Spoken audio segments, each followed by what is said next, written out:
let's let the class begin now. Oh, wait, I've got one more coming in, and I'll keep watching that. And bring this. Okay, my hope is that the only thing you can see on your screen is the more stories from the secret city. What are your questions? So if everyone's seeing that and stories you'd like to know more about, do you have a story? That I'd also like to share some time with you to let you talk about your knowledge of the history, because you know that I have a lot of people on here who have even more knowledge than I do about certain specific things. So we'll give an opportunity for you to share as well. So I'm going to share a few books with you first. So the first book I want to recommend to you is The Girls of Atomic City. Of course, most of you are aware of that book. It's a bestseller and was a bestseller and is been published in a number of languages. She's done a lot to promote the city of Oak Ridge. She was given a key to the city and a Muddy Boot Award for the book.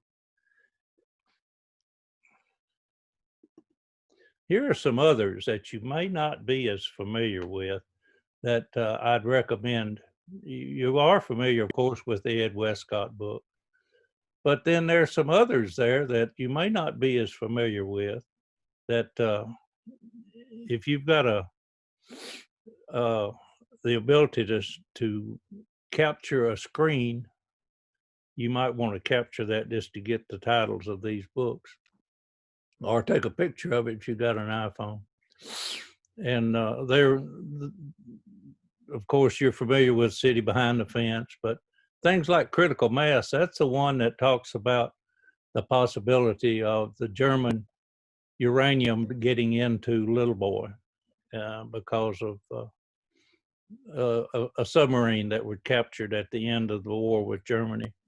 And then the K-25 book that Bill Wilcox wrote was finishing when he passed away, and we were able to publish it.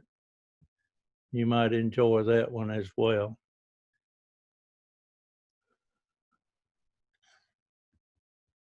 Now, here are some that I'm pretty sure you're not familiar with that are available. These are fiction books that have been written about something to do with Oak Ridge.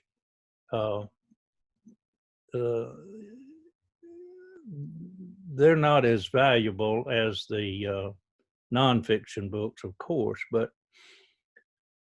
there are some interesting things in there that some of you might enjoy. So just wanted to let you know about those books.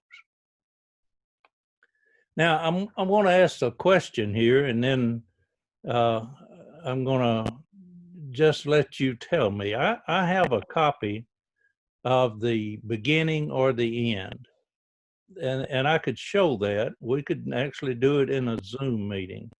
If people are interested in that and wanted to do it, I would, if I get some feedback that you're interested in seeing it, I'd be glad to set up a Zoom meeting and run that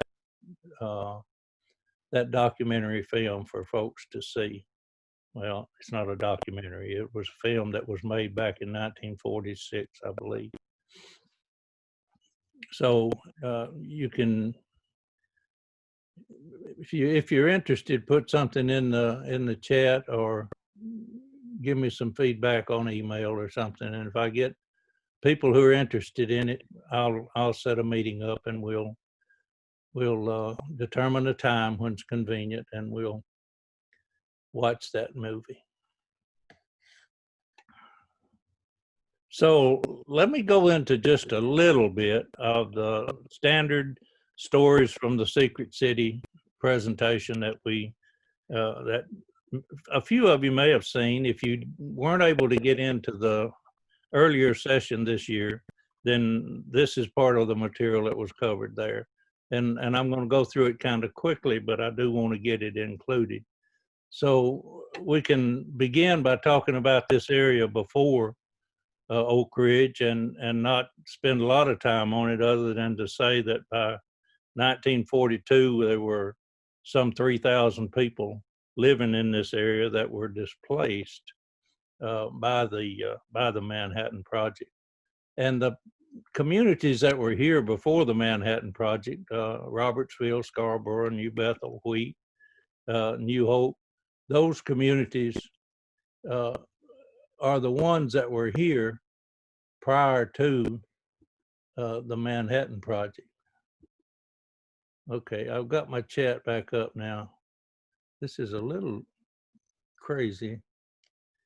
Okay, thank you all for that feedback. I will capture this and be getting in touch with you about the time that we can get together on a Zoom meeting and see that movie. That is really aggravating.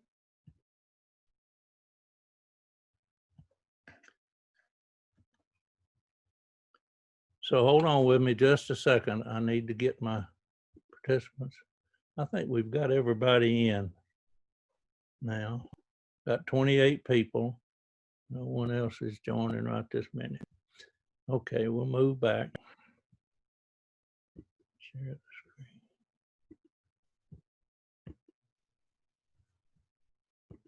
So this is what the New Hope community would have looked like. This is actually a view looking from Chestnut Ridge, looking back to the Gap and Pine Ridge. And that's the George Anderson farm that we're looking at there. The New Hope Center at Y12 would be just to the right off of the screen. The road that runs in front of George Anderson's house there is still in use today. And that's what the area would have looked like. It was first called the Kingston Demolition Range, but they changed that. It sounded a little bit ominous and changed it to the Clinton Engineer Works. No ing on engineer. That's something that I struggle with often because people just are not comfortable saying engineer works. They will always want to say engineering. But it was in fact called the Clinton Engineer Works. The Army Corps of Engineers did it and had the program. And of course, the Manhattan Project was named for the Army Corps of Engineers process of naming their districts. Their headquarters was for this particular district was in New York City. So they called it the Manhattan District. And when they started the Manhattan Project, they just kept that name. Oak Ridge is just named for Black Oak Ridge. There's Pine Ridge, Chestnut Ridge, and Black Oak Ridge. And they thought that would just be a commonplace name that wouldn't attract unnecessary attention, and called it Black Oak Ridge. And any time that I talk about X10, Y12, K25, and S50, someone wants to know what those code names, what that actually stood for. And it didn't stand for anything with the exception of possibly K25. The K25, the K might have stood for the Kellex Company, and the 25 was known to be a shortcut name for uranium-235. They took the 2 off the right-hand side of 92 and the 5 off of 235, and they called it 25. They did the same thing with plutonium. They took the 4 off the right-hand side of 94 and the 9 off of 239, and they called it 49. So why was it chosen? A rural area close to Norris Dam, inland from the sea? Did Groves do it? Did the president do it? Maybe Senator McKellar did. When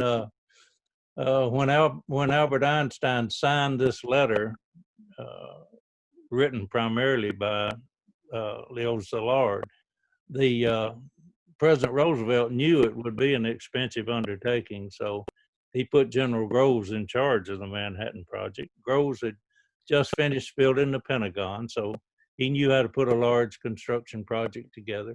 He knew how to get private industry involved, and he knew how to spend money. So he also called in Senator McKellar, and he said, "Senator, I need to put a large amount of money against the war effort, and I can't let the press or anyone know how much it is or what it's being used for. Can you help me with that?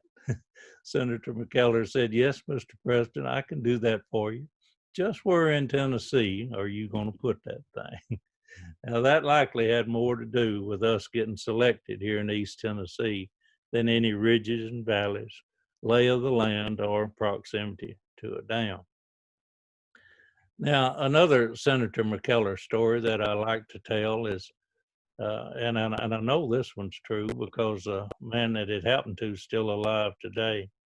Oh, by the way, before I do that, let me tell you that I had a chance to interview Senator Howard Baker before he passed away, and we took a television camera up to his office up in Huntsville, Scott County, and we set it up and said, okay, Senator, tell us about your connection to Oak Ridge. He said, first, let me tell you how that place was chosen.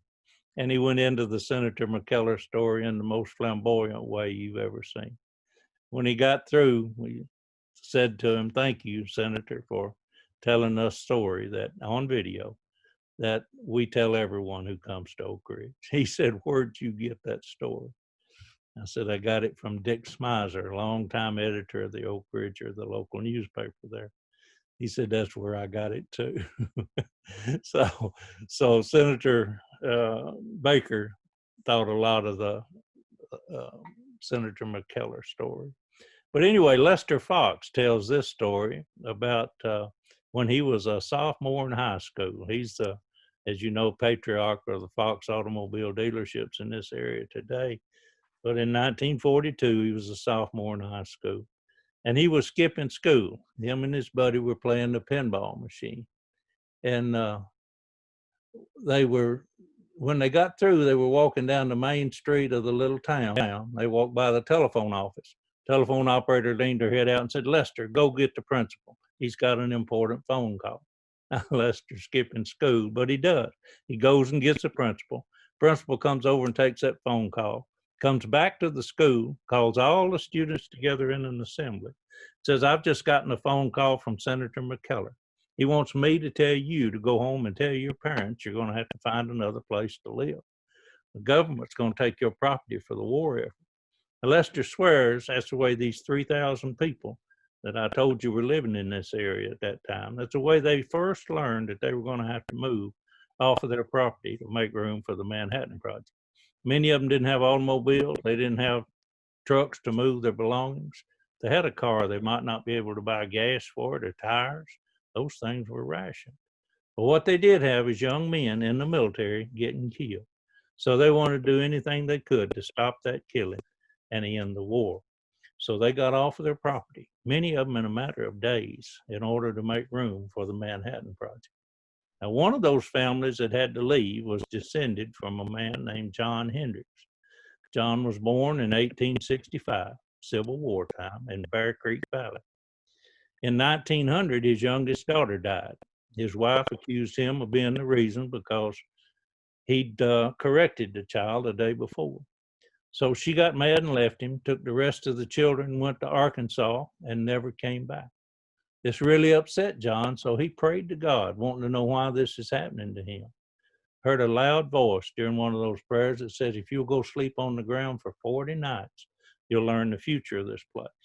Now, it must have been in the wintertime because, as the story goes, his hair froze to the ground. Now, let me interrupt my story to tell you that these little communities that are here, some of them still have annual reunions every year. The Wheat community has their reunion the first Sunday in October. And they're trying to decide now whether they're going to have it this year or not. Benita Albert, who has been a key leader in that effort for many years, passed away.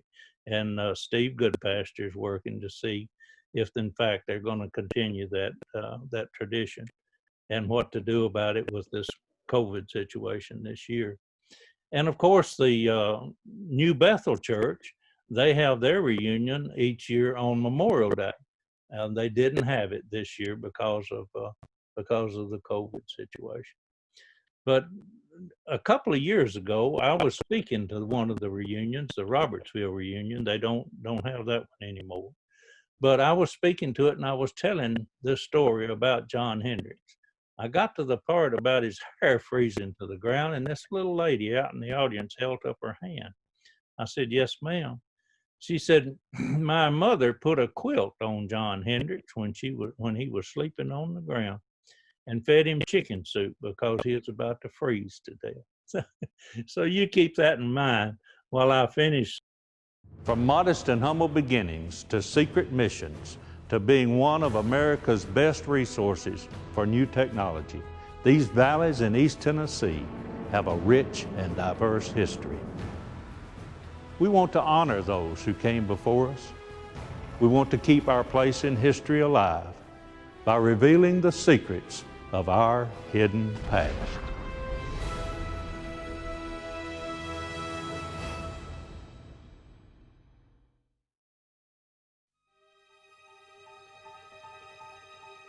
Bear Creek Valley someday will be filled with great buildings and factories, and they will help toward winning the greatest war that will ever be.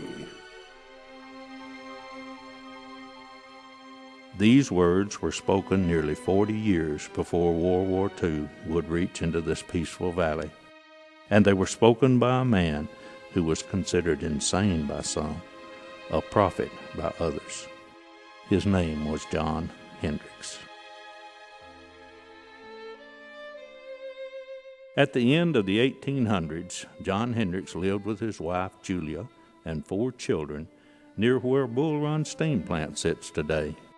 But then tragedy struck when his 2-year-old daughter died of diphtheria. Because he had recently disciplined the child, his wife blamed John for her death. Julia left John, taking the remaining 3 children with her to Arkansas, and she never returned. Grieving and guilt-ridden, John sought comfort in religion and began praying devoutly. One day, as legend has it, he heard a voice telling him to go into the woods and lay on the ground for 40 days and 40 nights. Heeding the voice's command, John lay down in the forest and prayed for a sign.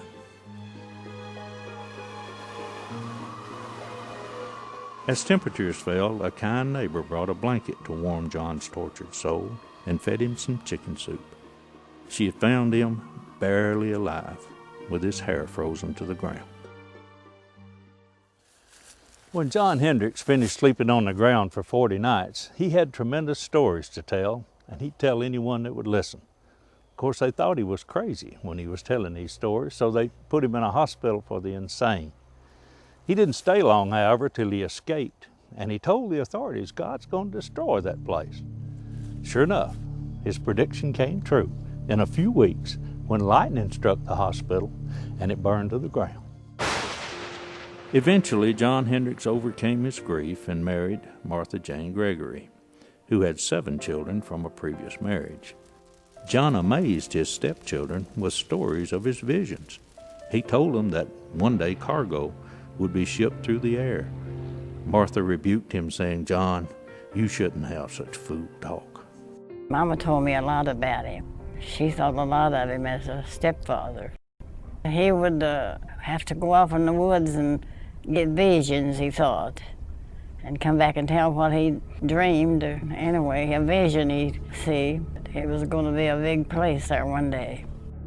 John's most famous predictions centered around the area now known as Oak Ridge, and eerily predicted the end of World War II.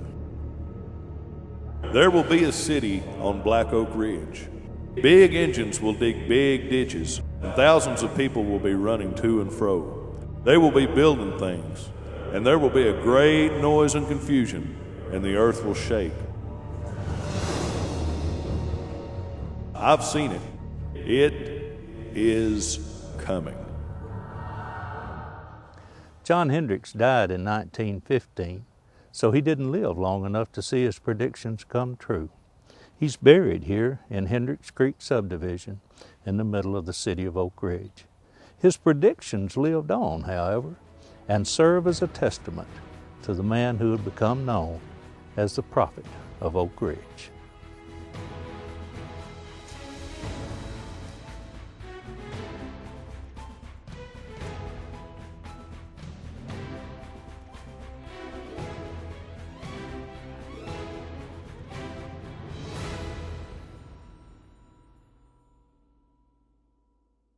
Okay, let's pause just a moment here and ask for any questions or comments that you'd like to make thus far. And I'll move on into the presentation in just a little bit, but give you a little bit of time to interact either through chat or just by making comments.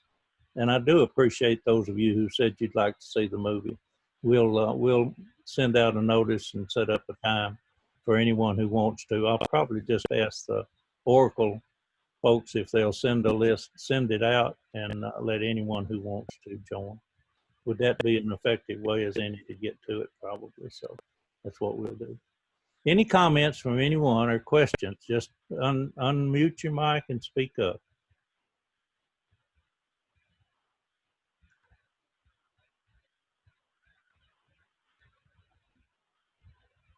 I'm not going to waste much time now. Okay, Ray, please. can anyone see the grave? Yes, you can. The grave is at 123 Hendricks Drive. Just turn up in Hendricks Creek subdivision, go to 123 and look for that large boxwood tree. It's there just to the left if you get to the top of the hill. And it's in a vacant lot between two houses. I say vacant, it's not. It's a part of 123 Hendricks Drive, but it's on the end. It's away from the house, and they don't mind. It's a convenient place to stop there, and you can go up and see the tombstone. There's only one grave up there in that cemetery, but it was one of the original cemeteries listed on the list of over 70 cemeteries that are in what's now Oak Ridge, or the government property as well as the city property. But it's, if I remember right, it's cemetery number 42. But yes, you can find it. I'm disturbed a little about it. The family has planted another tree right behind the tombstone. And what they didn't realize is they planted it so close to the tombstone that little old bush, it's just a bush, it's not really a tree, but it's beginning to push on that tombstone, and I don't know, it'll eventually maybe make it lean. But anyway, you can see it. Big boxwood tree is what you look for. Thanks for that question. Ray? Yes. Were his predictions written down or just passed down by word of mouth? It's passed down by word of mouth primarily, but the first written evidence of the story was written in the Oak Ridge Journal, what was a predecessor of the Oak Ridger today. In 1944, Ed Westcott took a reporter and showed him the tombstone, took a picture of that original tombstone. That's how I got that picture. And they wrote that story in 1944. Ed also gave a ride to a man who was south of Oak Ridge, wanting to go to Loudon. Oh, I'm watching the TV. It's the washing machine thing. Yes. Okay, I think I took care of that. Anyway, he gave a ride to the man that wanted to go to Loudon, and he had his two boys in the car with him. And that man asked him, "Where are you from?" He said, "Well, we're from Oak Ridge." And he said, "Well, let me tell you about John Hendricks." He said, "I was there when John died." And he told about the prophecy. And then in 1950, George Robinson introduced his book, The Oak Ridge Story, with the story of John Hendricks. Now, it's been used over the years a number of ways. There's been reenactors who have used the story and told it. It was in the American Museum of Science and Energy for many years. The rocking chair was actually in the museum. It's been lost now. but the story has been connected to Oak Ridge since 1944.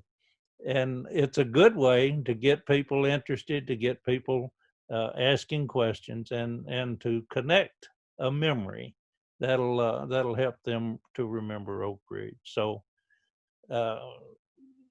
that's the extent of what I know about the story. Other questions?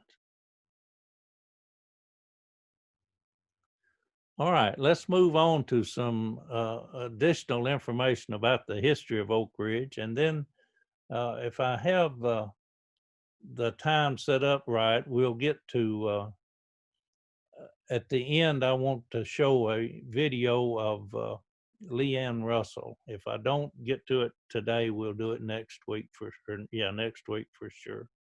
Any other questions before I move back to the slides? Okay, let's see if I can keep this straight and keep my hand off the mouse when I'm not supposed to. All right.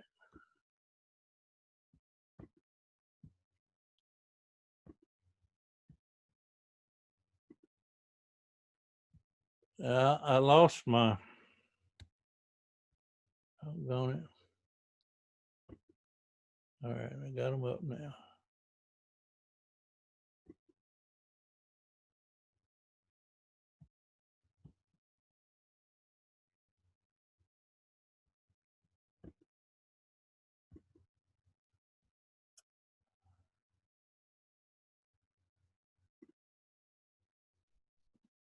So General Groves. Whoa, don't go back to that. From modest. General Groves. Are you seeing General Groves? Someone give me a yes. Yes. Thank you very much. Okay.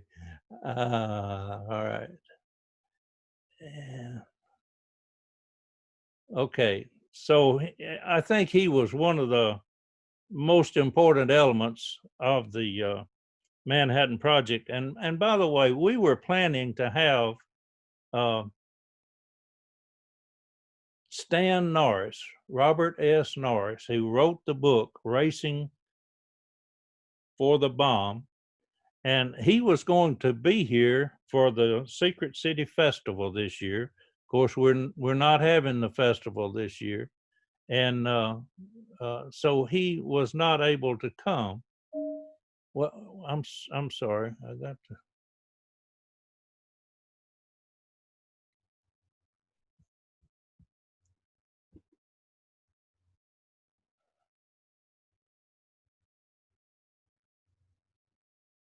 Oh my goodness. I am so sorry. This note over here from Joe McCrory, I must correct, not Benita Albert. No. I can't remember the name of the person. Benita's her first name. And she lived in the Wheat area before the Manhattan Project. Benita Albert is a teacher, retired teacher, and I misspoke, Joe. Thank you for bringing that up. Benita Albert is still alive, doing well, and writing books for me. Names are killing me. Okay, I apologize for that. So we got that up now. I was talking about Stan Norris and the fact that he couldn't come to the Secret City Festival this year for had a scheduling problem. And when he couldn't come, he had already prepared his talk. So he sent me the text of what he was going to say about General Groves. And I've set that up, and we'll be publishing it over the next few weeks in the Oak Ridger as a part of Historically Speaking. And so you'll get to see his talk. It's a good talk. He does some good things about Oak Ridge, and I think you'll enjoy that. Here's what Colonel Nichols had to say about General Groves. He's starting off by saying he's a SOB and a most demanding, most critical, never a praiser. And he ends this by saying if he had someone else, if he had the chance to do his Manhattan Project effort over again and had the chance to pick his boss, he'd pick General Groves. That's Colonel Nichols. He managed the Manhattan Project all but the Los Alamos National Lab that was run by Robert Oppenheimer. But Nichols managed the rest of it, including the operation out at Hanford, Washington. And he managed the day-to-day activities right here in Oak Ridge. They made a really good team. That's what Y-12 looked like in 1945. The large main buildings that are there that run along the south side of the valley and into the middle of the valley. Those are still there today. Some of them, in fact, probably most all of them will eventually be torn down with the exception of Beta 3. And Beta 3 will remain, as will Building 9731. They're both a part of the Manhattan Project National Historical Park. Ernest Lawrence is the one that invented the calutrons. They're named for California University cyclotrons, and that's where the uranium was separated for Little Boy. There was a shortage of copper, so they brought in 14,700 tons of silver and used it as electrical conductors for those calutrons. It's what Y-12 looks like today. And I showed a video of Y-12 of the uranium processing facility last time. We won't watch that today.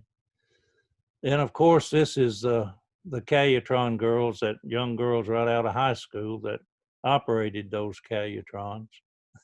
This is Gladys Owens. Gladys came back in 2004, and she was here from January till August of 1945 and actually working in Beta 1.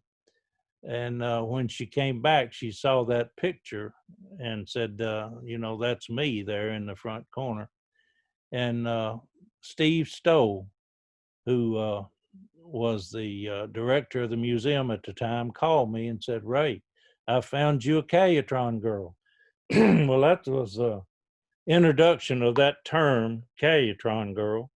They didn't call them that back during the Manhattan Project. They called them cubicle operators. But that term stuck, and we've been calling them Calutron girls ever since. This is the last one that I'm aware of that is still capable of having communications about her memories in the Manhattan Project. There may well be others, but Ruth is the person that I call on. It's not unusual when the Department of Energy has people coming into Oak Ridge that they would like to meet a Calutron girl. So I get Ruth, and we have, we let her, excuse me, we let her meet with them and let them have the experience of enjoying a Calutron girl. I don't know if any of you saw on the Fox channel last night, Chris Wallace had his documentary film introducing his new book. The new book is Countdown 1945, I believe is the name of it. And it's about the dropping of the atomic bombs. And he came to this area and interviewed Ruth. And I think he has devoted a significant portion of his book to her and her husband's story. She tells a story, Ruth does, about her husband being in Germany and she knew that he was going to Japan.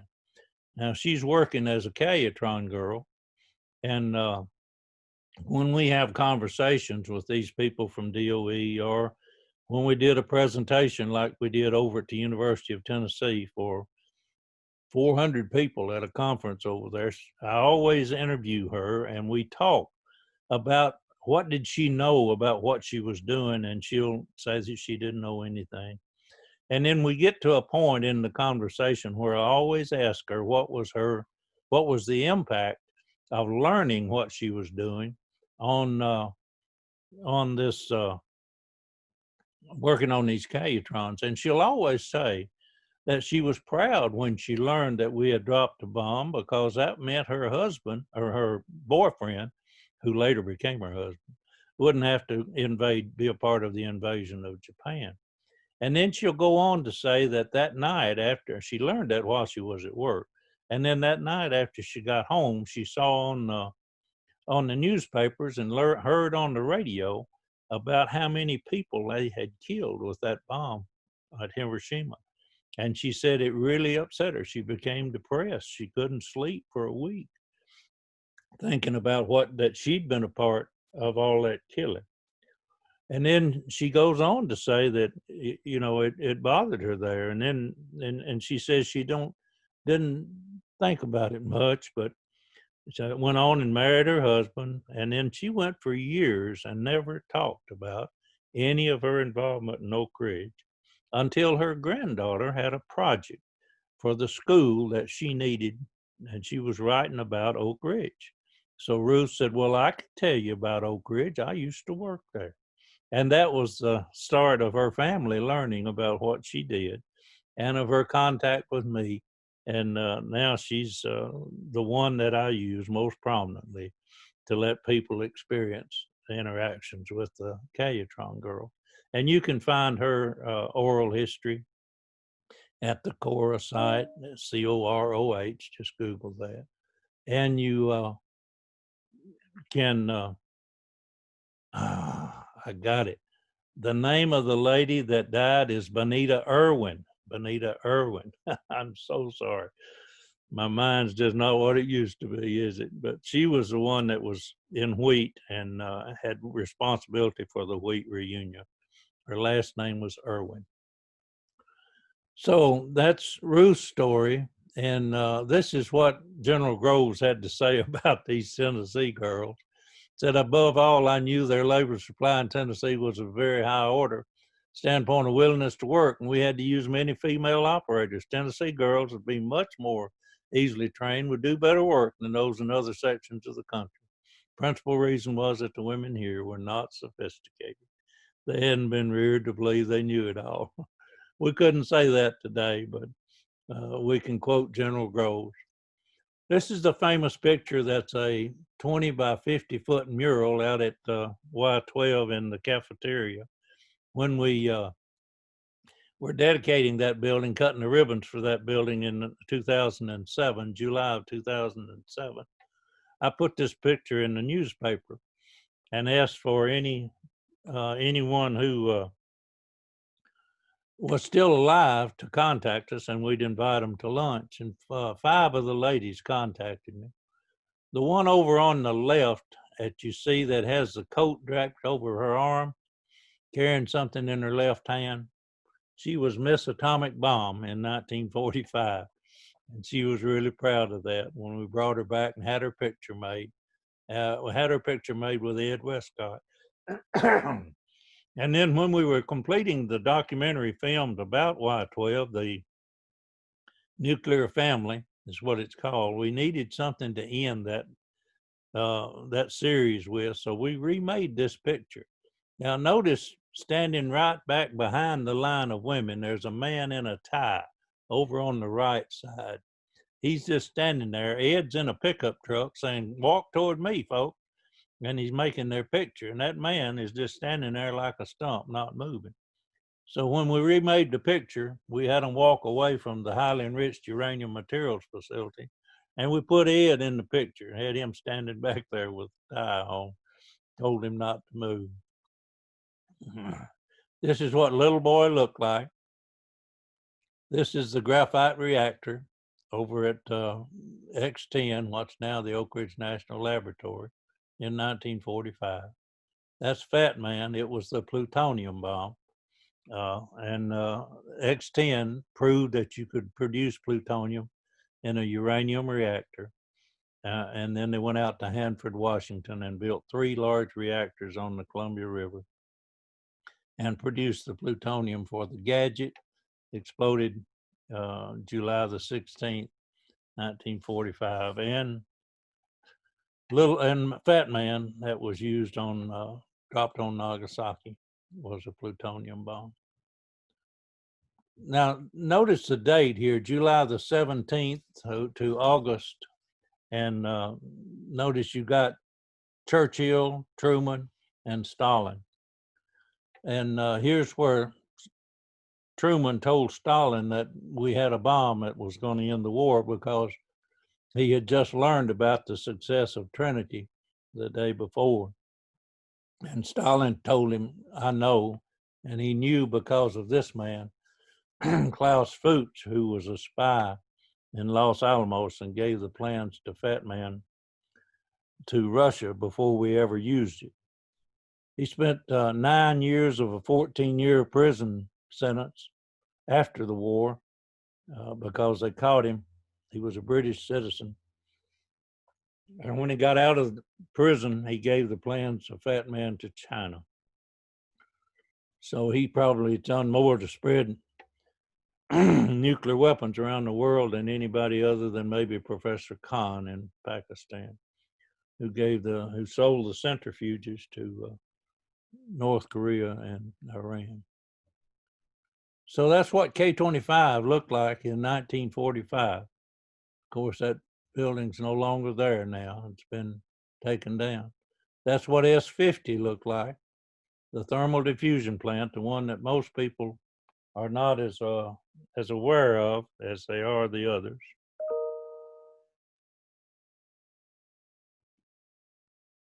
That's the chapel or the castle on the hill, which has been replaced by the federal building, but that's what the castle on the hill looked like, looking over toward, across the top of the castle over toward Jackson Square. That's Happy Valley. Happy Valley was the community of about 15,000 people that was located just across south, on the south side of Highway 58, just across from the K-25 site, where they housed the construction workers for building that site.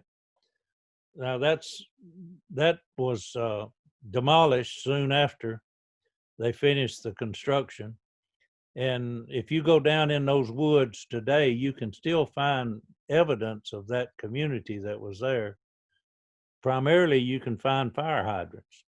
So when the History Channel was filming their Lost World series, Lost City of the A-Bomb, they wanted to find a lost city. So I took the mayor then, David Bradshaw, we put him on camera and took him down in that area, and I had him to walk up on one of those fire hydrants.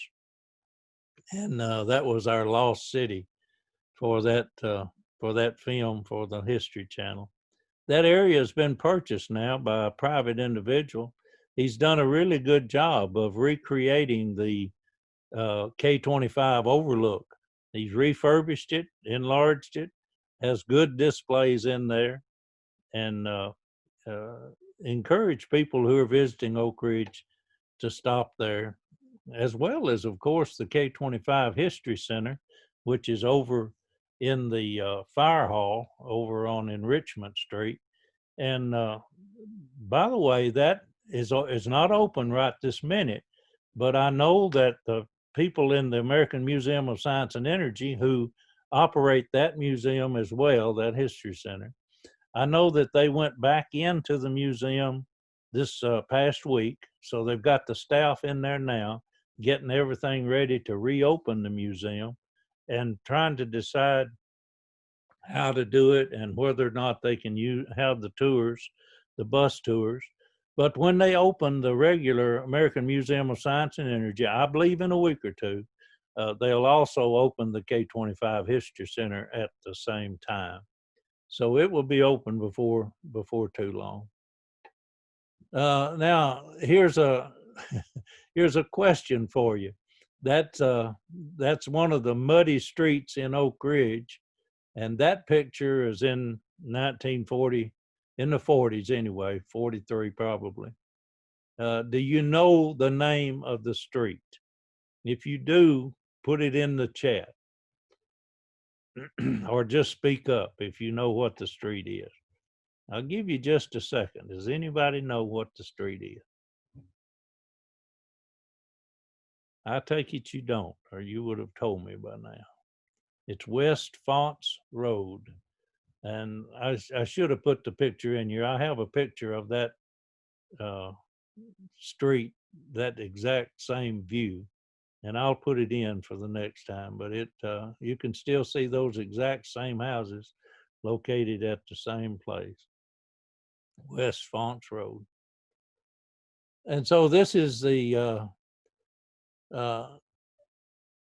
Highland View School during the Manhattan Project. And of course, you know what it is today. It's the Children's Museum of Oak Ridge. And by the way, they've just opened within the last week or so. They're open 3 days a week, I believe now. And of course, those flat top houses are still there. They all have pitch roofs on them now.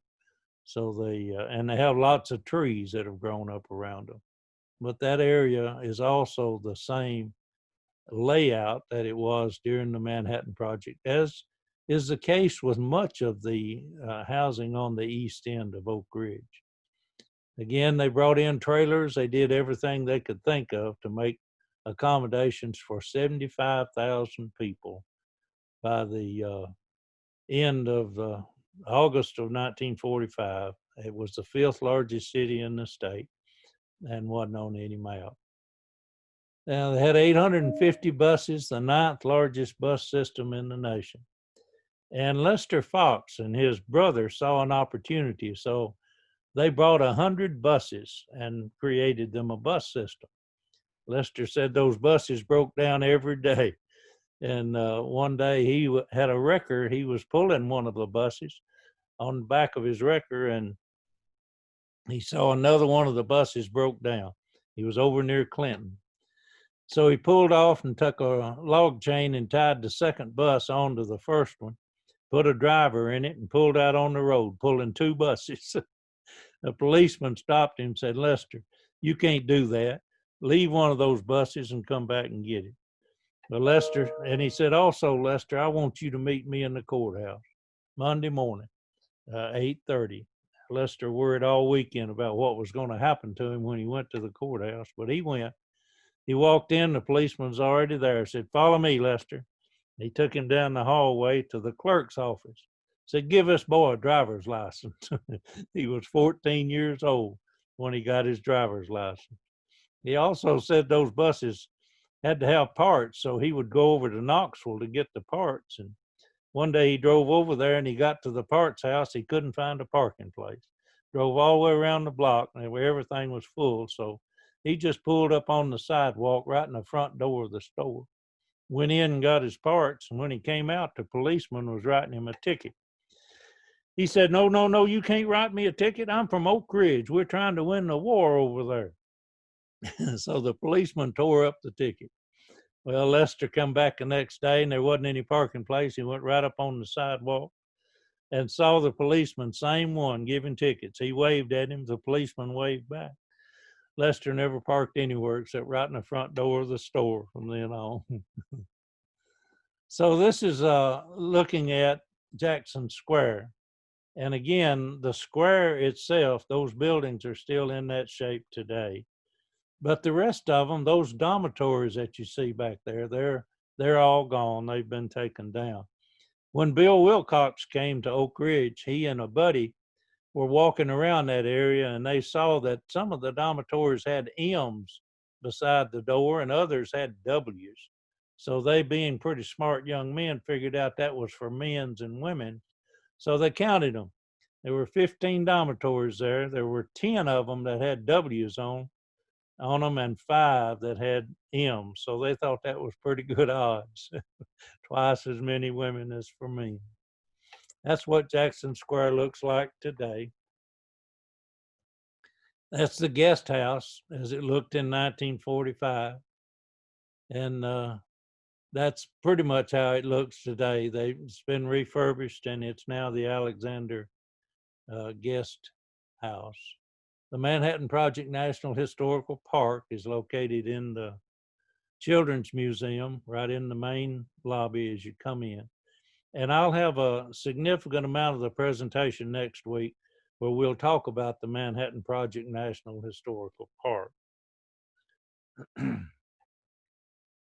So the History Museum, located at the Wildcat Den, the Midtown Community Center, has the town history now, the part that could not be transferred in the American Museum of Science and Energy over to its new location. Some of that material was given to the Oak Ridge Heritage and Preservation Association.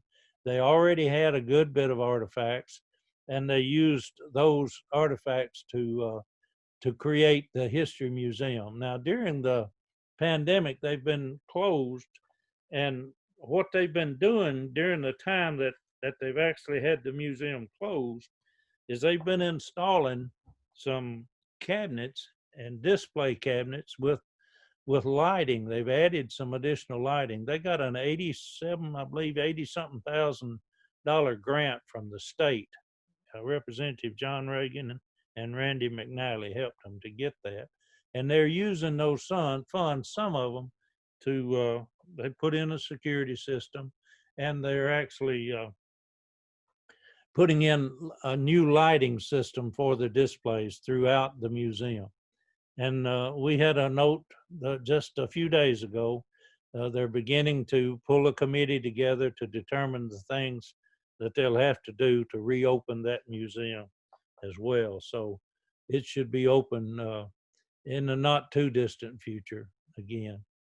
The Y12 History Center, I checked yesterday so I could tell you the latest information. They are still in phase 2 of their 3-phase restart or reopening effort, and the History Center remains closed right now. In phase 3, they will open it back up again to the public, but right now they still have people working at home, and only essential people are coming in. So they do not have the History Center open yet, but they should be able to get it open in the not too distant future.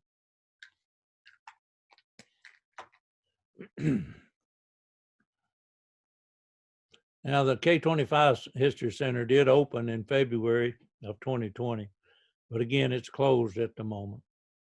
Some of the displays that you'll see when you go down there, you actually, down in the lower left, you'll see a hutment recreation. And you know, up at the Children's Museum, there's a flat top house that was moved up there when AMSI moved its location. They didn't have room for the flat top house, so it was donated to the Children's Museum and moved up there. Now I have a person who's going to build a hutment and put it up there, a replica of a hutment that'll have a stove like that in it. When I took him down there and showed him the reenactment that was in there, the replica that was built in the museum, the man that made the stove happened to be there. So we connected with him, and he's going to make another one to go in the replica that'll be built up at the Children's Museum. The Friendship Bell is also a good stop in our history that's used. If you notice, there were several hundred people there last week that marched over from the high school to the Bell, and it's used as a community gathering place. The Secret City Commemorative Walk, also an area that is located near the library, and a very popular stop for those people who are touring Oak Ridge. That's what Oak Ridge looks like from a satellite looking down on us, where all the things are located. Now, I'm going to stop there.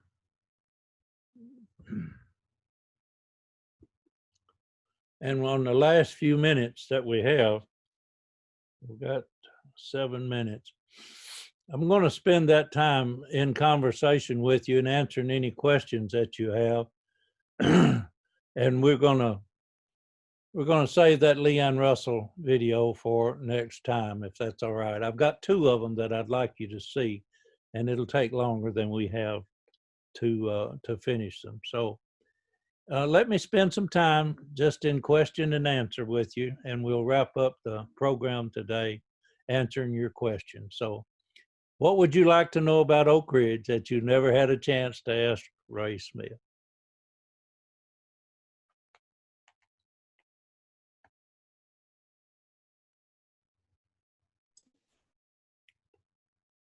Well, if you're not going to speak up, what story do you have you'd like Ray, to share? I Yes. have a question. Okay, please. That house on the turnpike on the east end that's for sale now, that's rocks, isn't that house that Leslie Grove used? That's a Branham house, and it is a house that's pre-Manhattan Project. And excuse me, the comment about Groves using it is an interesting one. I've heard his name mentioned in association with the house a number of times. Never been able to find any solid evidence of it being used as such. But I mentioned to you earlier that Stan Norris had written a presentation that he was going to give here in Oak Ridge, and he didn't get to do that, so he sent the talk to me. And he makes mention in the talk about General Groves and that house. And the interesting way that he puts it is that Groves occasionally would stay in that house. And he also included the story about Groves sleeping in the maternity ward of the hospital, which is a good story, where the doctor came in and saw this person laying on a bed back there with a obviously protruding stomach. So he thought he had a pregnant woman in the bed, but there wasn't any chart on the door. He didn't know who it was. So he went in there and looked to see who it was, and it was the general laying there. And he told him, said, "This is the only place I can get some peace and quiet while I'm here." But Stan Norris mentioned the fact that he may have stayed in that house. I don't know of any written evidence of what that house was used for, but I will tell you that there's evidence that the Wheat School was used, that the New Bethel Church was used, and that other buildings around town, even the Alliance Church that's on Robertsville Road, that was an original church that's been built over. You can't see it to tell it now. But all of those buildings that were here at the time, even the house that was up at Grove Center, those all of those buildings were used in many different ways. So it wouldn't surprise me at all that that house had been put to good use. It's a rock house. It was a good structure. It was not demolished. So I wouldn't be at all surprised that it was used for whatever. I don't know whether Groves just slept there or whether there was something else in the area as well. Yes. Hi, Trick. Are you going to say anything about the formation of the government in Oak Ridge, the local government? Yeah, I would like for us to. Yes, I will do that. And what I'd like to focus on will be the birth of the city monuments that are near the municipal building, and the transition of the city from the Atomic Energy Commission to a municipality, and the incorporation of the city. Some of the stories that are associated with that have to do with the fact that the people in the city were not happy at all about that. They liked the idea. They weren't happy when they opened the gates. So they liked the idea of having the government involved here in the way that they were. And it was a significant transition that took a number of years for the city. And actually, the incorporation took place in 1959, 1960. So there were a number of years here when the Atomic Energy Commission had responsibility for the town and for the federal facilities as well. They had, as you know, they hired a company to actually run the town, and because early on, because the Army didn't want to run it, but there's a good bit of history about the transition of the governing process for the city. So we'll touch on that. I'll do a little bit of digging between now and next week and try to pull a little of that in for you. Other questions? What was the work schedule during the Manhattan Project? And what did people do during the off time? So the Manhattan Project ran 24 hours a day, and the city was on a 24-hour day schedule as well. The work shifts were 8 hours, 3 8-hour shifts during the 24-hour period. And you would have found the cafeterias open, the recreation halls open, the movie theaters running. I can imagine that there was activity all night long in many ways. So it was a booming, bustling town with a lot of activity going on during the Manhattan Project. I just had my alarm go off, so we're at 10:40. Thank you so much for spending the time with me today. Ray, I do want to add to what you just said. Oak Ridge Nursery School ran 24/7. Oak Ridge Nursery School was open 24 hours a day, 7 days a week, and it took care of all the babies of all the families that were working overnight. And I always thought that was amazing that they had the daycare going 24/7. I think that was really a good service for the community. I agree. I agree that that's the case, and that I want to use this as an example to prove my point. See, there are people who are in this audience that know more about specific parts of the history than I do. I would have never thought to say that, the preschool or the daycare center was open 24 hours a day. And she told us that, and it makes perfect sense when you think about it. So let me encourage you, don't be bashful. As we meet again next week, I'm expecting you to bring more and more of those kind of comments and questions to what we're doing. I think we will all enjoy it more if you'll participate in that way. Okay? All right. Thank you. Thank you, Ray. You bet. Thank you. Appreciate it. All right. Thank you, Ray. See you next week. Thank you, Ray. Thank you. Bye.